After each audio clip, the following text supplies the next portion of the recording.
I joined a group mid-campaign in a homebrew game that heavily used the dread domains from Van Richten's Guide to Ravenloft. There was an artificer, warlock, and wizard. The DM suggested I play a paladin, so there was a frontliner. I am a newish player and have never played a paladin, so I agreed. He also suggested that I play a reborn for my race to fit into the existing story. The big bad evil guy killed my character and made him into an undead slave, and Mistwalker as my background so the party could traverse the dread domains. I agree to that too. I've been playing with him for 5 levels, 7 to 11, and I feel no connection to this character. He just feels like a tool meant to take the blows that would knock down the spellcasters and transport the party between domains. His only personality trait is, I want to kill the big bad evil guy who killed me, which is on me to an extent. Also, the GM ruled that he can't be healed by magic since he's undead. In our first fight, it was the 4 of us plus an NPC bard against 5 high challenge rating enemies. I soaked up the hits while the warlock blasted and the artificer did battle control. The wizard ran potions up to me. I was dropped, I was brought up with a potion. I was dropped, I was brought up with a potion. The bard dropped, I dropped, the warlock got killing blast, which triggered an explosion, and anyone standing got knocked out of a portal which closed behind them. So the bard was trapped on the other side. The DM hadn't realized my paladin had also dropped again and was also stuck. We ended the session there. The DM offered me the choice of having the party go through a revival quest to bring my paladin back from the dead again, or just roll up a new one. I told him how I felt like my character was a tool with no personality, and he said, we just haven't gotten to the part of the story where his personality matters, and that it would be hard to make it for him to continue the story without a Mistwalker.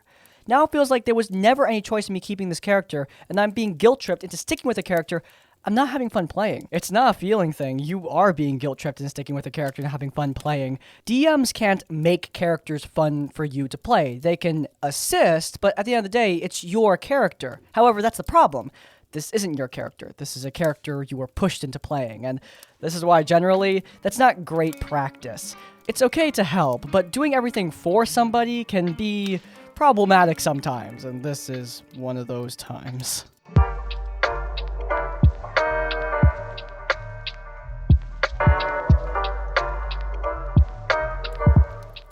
Probably a tame one by this substandards, but here we go. So I run a lot of Dungeons & Dragons. I've even done it professionally as a paid DM, though not anymore. That's a separate post altogether, I think. But whilst I see and read a lot of DMs having issues with players who are introduced to the hobby through Stranger Things or Critical Role, this is the first time I've actually stumbled upon the issue myself. And I'm kind of salty about it for 2 reasons. 1, the player in question grinded the game to a halt in order to pitch and debate me running a class feature in a particular way. And 2, as a veteran DM and player himself, he really ought to know better. In fairness, I was asking for trouble when I, at this player's request, funnily enough, allowed the Blood Hunter class, a class that Matt Mercer created. My only real defense is that, number 1, Curse of Strahd is an appropriate setting for an edgy class like the Blood Hunter, and 2, the issue is separate from the rules as written of Blood Hunter anyway. Player decided to play a goblin, a small race. He takes the Order of the Lycan subclass. All fair enough. He went for this were-shark transformation, and that's pretty cool. I should also explain at this point, whilst the player will deny this, he is one of those players that absolutely loves to win at the game, and will always try and put his character in a position to do so. That's not a problem by any means, but it also means that he really doesn't like it when his character isn't in that winning position. Anyway, after a player character died last session, the party starts this session looting the body, and Goblin eyes his heavy crossbow and calls dibs. I say that's fine, but gently remind him that small-sized creatures have disadvantage on using heavy weapons. He tries to argue, no, I'm sure that's only tiny size. Cue the game being grinded to a halt as we double-check. Nope, I'm right, small size or smaller. Sorry, let's move on. What about if I transform using hybrid transformation? I can be 1 size larger, right? Nope, nothing in the rules is written about that, and I'm not about to allow it because if a medium-sized creature played this class, they'd become large size when transformed, and that has major mechanical consequences, especially regarding reach, etc. Well, Matt Mercer says it could be run this way. And yet, curiously, he didn't allow it when he wrote up the class. I'm salty because this was a debate that stopped the game and then dragged on because the player wouldn't initially just accept no as an answer until he felt he'd exhausted all of his excuses. This was also not a discussion that needed to happen there and then. I'm very happy to discuss the reasoning between sessions.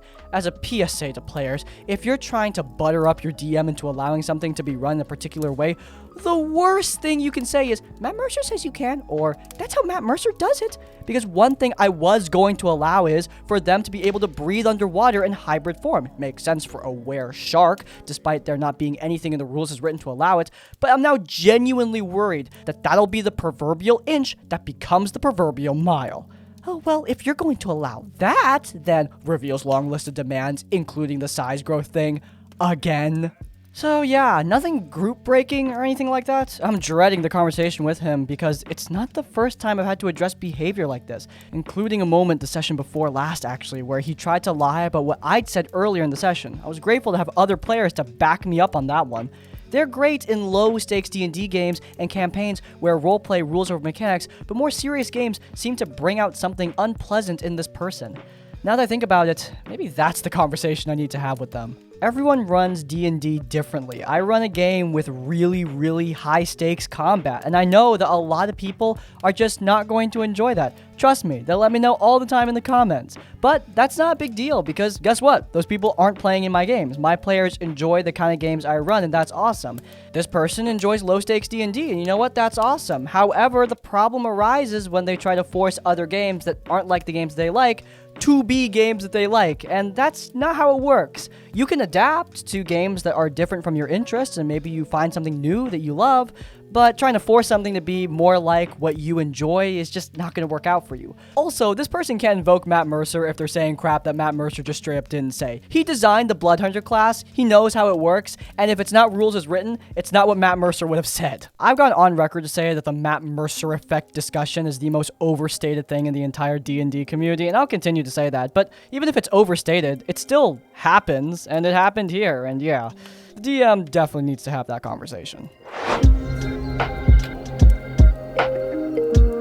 The game is Pathfinder 2nd Edition, a pickup one-shot found through a large-ish Discord server. So I'm playing with strangers. I create my brutish orc ruffian, fighting with a free hand and a Morningstar. Okay, real quick, some rules necessary to understand the story. In Pathfinder 2nd Edition, you need a free hand or a weapon allowing a specific maneuver, like a whip allowing you to trip, to do athletics checks to grapple, trip, or disarm enemies. My character is built to do this by only fighting with a weapon in one hand. I have the Titan Wrestler feature, allowing this even against enemies much larger than myself. Also, you have 3 actions per turn. Tripping someone costs you 1. Moving up to your max speed costs you 1. Long story short, I didn't cheat in any way. We meet up, and everything goes well. We get a mission, have a little social encounter, convincing a ferryman to get us to our destination, and go through our first fight, and some haunts and hazards, think traps and stuff, in some tomb. Players are narrating their actions and joking around. All is good. Fun is had. We come to a room with a 6 meter, 20 foot for you non-metrics, 6 meter tall skeleton on a throne, and to nobody's surprise, end up fighting it as it wakes up. It lumbers towards the champion who stood secretly gay champion apparently. Anyway, yeah, the champion who stood closest and lands a good hit. My turn. I narrate the following. Seeing it turn its back to me and start attacking our champion, I run in and slam my shoulder into its knee, trying to bring it down. I move my token in the virtual tabletop and roll my trip attack. Natural 20, hell yeah, that skeleton is going prone. The game master steps in and tells me that I can't trip the enemy by shoulder barging its knee. I'm confused. I have a free hand. I have Titan Wrestler. I have the actions I need to do this. GM tells me that I need to use my hand to trip an enemy. I don't get it. The rest of the table doesn't get it. Increasingly tense, the GM explains again until it dawns on us that my narration is the key issue here. I should have narrated my walking up, one action, and then grabbing the knee with my hand and yanking it from under the skeleton, instead of illegally combining 2 actions into 1. Actual quote. I try to explain that I know I'm doing 2 actions. I just narrated them like they were in one go. The other players back me on this. The GM does not relent, but graciously allows me to take back my 2 actions. At this point, I and the other players have checked out of this game. I move my token to the exact same spot and roll the same check again. I succeed, but not critically this time. I strike the prone skeleton without bothering to even narrate it. Pretty much all narration from the player side stops until we dispatch the skeleton and finish this one shot. The GM essentially killed the fun in a pretty good session for no actual reason at all, and the most frustrating thing is, the only difference between a critical trip and a normal trip success is a d6 damage from falling down, on a creature that must have had more than 100 hit points. Mild? Yeah, sure, but at the same time, this is frustrating as all hell. Look, what the DM did here is not the worst thing ever, but a D&D game needs to have a certain vibe. Do you know what I mean? When you're playing a game with friends, you need to be active and engage. And when somebody pulls something like this, it really takes you out of the experience. It's just like the last story when someone interrupted the DM to argue about Matt Mercer's Blood Hunter. It just takes everyone out of the experience. Here, we have the opposite end, where a DM interrupts a player to lecture them about, I don't even know, describing their actions wrong. I mean, seriously, what a weird thing to get butthurt over. I personally love it when players describe how they do attacks. Discouraging that, to me, is just absolutely buck wild. It just goes to show that even simple vibe kills can really ruin a game. Now, I have only been playing D&D for about 2 years at this point. I still have trouble when it comes to making characters and stuff, and I DM'd one campaign, and it was all it took for me to realize how hard it is to be a dungeon master. I haven't been in too many campaigns, but I have always been impressed by their ability to tell an amazing story and adapt to the player's actions. Now, the DM for this story definitely put a lot of effort from what they've told me, but this is one campaign, and I must say, I'm not impressed with it. To set the scene, I had a previous campaign get paused and was dying for some more D&D, and so I thought I'd go to the game's available channel for D&D Discord. I saw one that was advertising a roleplay heavy game that involved magic and a school to learn it. Sounds great, I thought. Now, how wrong I was. I joined and met with a guy on a call. We talked and he explained the system.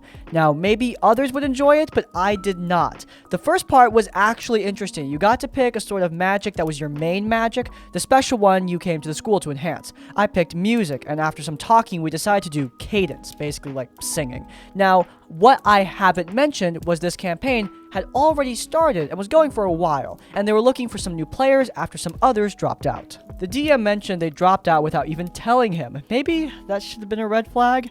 Now, for the bad part of the system, apparently there were some kinds of basic magic that everyone can learn. Water, fire, air, etc. He spun a wheel for 2 options for me to pick, and I wasn't really interested in either, but he told me that you'll learn more as the game progresses, so I choose fire. Now, my character was a human person with some wolf-like features like a tail and ears. I forgot his name. I was very excited and asked when the first session was. The DM then said, "Oh, we don't have a set time or day."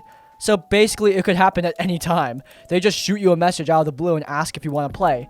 Now, I really don't like this. I'm an introvert, and I like my time alone during the week, and this seems like a big commitment, but the DM's world and stories sounded interesting, so I joined. The DM also happened to be someone I met on the game VR chat like a year or 2 ago, but we only talked for like a week before I stopped playing for a year. Then, when I came back on, I unfriended some people I forgot about. Apparently, he was one of them. Now, this isn't super important, but it might explain later why he liked to send me messages a lot, and it might have been the reason I was accepted, but who knows.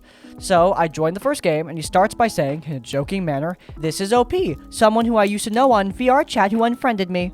I know it was a joke, but I wasn't really fond of that introduction. Can you imagine taking things this personally? "You traitorous cretin! You dare unfriend me on VR chat?" Okay, first, I didn't even remember that we were friends. And also, are you playing VR chat in my closet? How long have you been in there? A few days. My parents kicked me out. What did you expect? Wait, is that why I heard that weird slapping noise last night? Oh, dude! What the... Now me and one other player, who I'll call Fellow, we were new. Fellow had made a prince character and seemed excited, like me. Now there was one other person who joined the call later, who I'll call Tank. Tank was part of the campaign before us and seemed to be the only one left, and talked to DM for a bit when they joined back up about what was retconned and stuff from the previous games. It was a little boring to have to pause like that and listen for a bit, but eventually it stopped. He gave a vague description of the school and said, "What do you do?" Like, nothing. He really just gave us nothing, really. Look, I love to roleplay, but he wasn't giving us anything, and I sort of panicked a bit. Me and Fellow just went to our rooms and were called to an office. I was interested to talk to the other NPCs, but there wasn't much to them. The DM was being a bit short with everything. We then went to the cafeteria, and this is when it got annoying. The DM had a table full of NPCs who were all on a sports team, including Tank. There was about 6, and he again gave them all vague descriptions. Now there was a channel on the Discord server that had these NPC pictures and magic, but that was basically it. I don't fully remember, but I think that was really all. So me and Fellow sat down and chatted with some of them, and the DM didn't really use different voices, so it was a bit hard to know who was talking. Now, pausing for a second, I talked with the DM beforehand and got the okay to have my character have a romance with an NPC named Devin. I had my character talk to Devin, but the DM was giving me basically nothing to go off of. Like, I was running out of topics to say or ask, and it was nothing. We all talked for a bit more, and then we called the session over. I was already wanting to quit. It sort of didn't feel all that interesting and was pretty sluggish to me, but I decided to give it one more shot. The next morning, the DM messaged me and asked if I was available to play. Now, I wasn't in the mood to play and needed a small break, so I said no, and I'd play next time if we could. When I joined back, Fellow couldn't make it, but Tank was there. Apparently, the NPCs and Tank had a sports match and won, which I was sad I missed at the time, but hey, that's what my character would have done the whole time anyway. So the NPCs and Tank are going out for a party to celebrate their win. I tag along, and I'm asked why. Wish the DM gave me some sort of hint, because it did seem weird for me to just follow around these people I barely knew, but I managed to get them to let me follow them. We go to the party, and my character tries to make small talk with Devin. Again, nothing. Devin repeats the same stuff about them being captain of their team and good at their game. Finally, Tank steps in and says some things, somehow noticing my character, like Devin. So blah blah blah blah blah, some boring stuff is said, and my character makes an awkward love confession. Then, Devin asked me why I felt this way. Now, maybe this was partially my fault, because I thought Devin looked and sounded cool, but I was hoping to learn more about his personality, so I have another motivation for the romance, but alas, the DM just gave me nothing with Devin. I said I thought he was cool, and in the end, we decided to plan a date at a steakhouse the next day. We go, and the DM takes a bit to describe all the different things on the menu. Then when my character talks to Devin, back to nothing. Let me tell you, I tried to pull something out of this boring character, but it was really just nothing. I finally got something when I asked about his parents, and he revealed he didn't know them and was adopted. Then doesn't he know who his parents are? They're his adopted parents. Wow, interesting idea, but then he doesn't say anything else, so I ask him about his adoptive parents, and then he says, "They're okay, I guess." Finally, I just told the DM that I had completely run out of things to talk about and just wanted to end the session. He ended the session. I sent him a message about how I don't really want to play anymore, and I'm leaving. He then said, "Okay, but you could have taken more time to get to know the other NPCs before chasing after a romance." Well, then maybe he could have made any of them interesting. Only one had any personality, but it was just one scene with them and Tank. Then I left the server, and the DM even said, "There are other campaigns you could have joined." Yeah, I think one of them was enough for me. I think it says a lot more about your NPCs when the menu seems to have more personality. Yeesh, got him.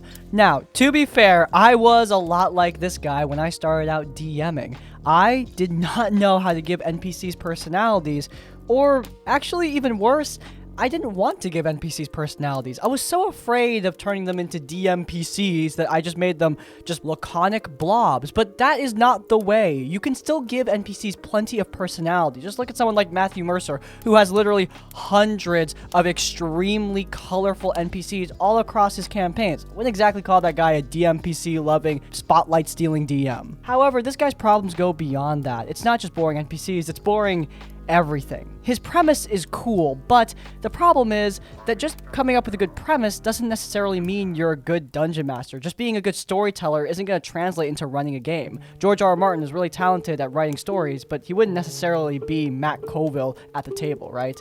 You need to practice, you need to get better, and this guy, he is definitely not there yet.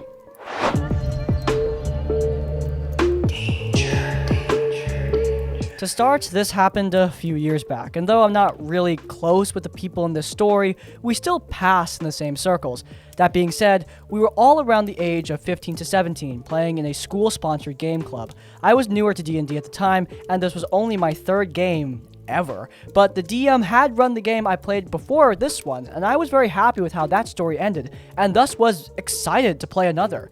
We were playing Waterdeep Dragon Heist. I wanted to try something new. I made a character who was a little girl, about 11 to 13, who was a runaway noble sorcerer. I wanted to play with the dark themes of a young runaway, but the DM banned the idea outright, because he didn't want to deal with the issues that came with my character being so young, which, yeah, fair enough, I thought. It's his rules, so I aged my character up to being 19, because I believe it's important later, my character was the only female.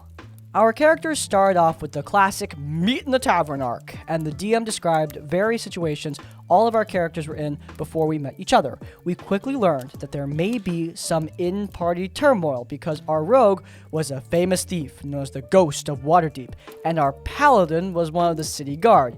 Safe to say, we were all excited where this could go.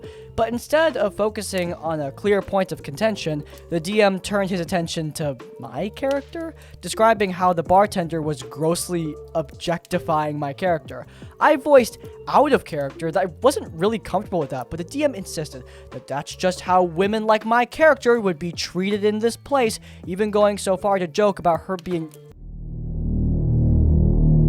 less than 2 minutes into the story. The rogue player, from now on referred to as Ghost, was a mutual friend and told the DM to cool it. Once the DM got through describing everyone, a bar fight broke out. One of the player characters threw up because of a gut punch.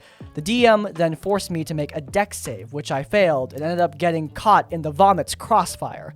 This, according to the DM, caused me to also throw up into a huge hole inside the tavern that led to the Underdark? Yeah, you just left that lying around.